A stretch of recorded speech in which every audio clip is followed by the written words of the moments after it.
नमस्कार, मी मंदाकिनी सपकाळ. कबीरायनमध्ये आजचा दोहा. अखत कहानी प्रेम की कछु कही नहीं जाय, गूंगे को दी सरकरा खाये और मुस्काय. मराठी दोहा. अवर्णनीय गोष्ट प्रेमाची शब्दात ना सांगू शकतो, गुंग्याला दिली साखर खातो आणि हसतो.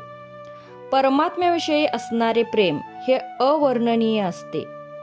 जी व्यक्ती परमात्म्याविषयी असणारी भक्ती व प्रेम यांची गोडी चाखते, तिला संसारातील इतर प्रलोभने आकर्षित करू शकत नाहीत.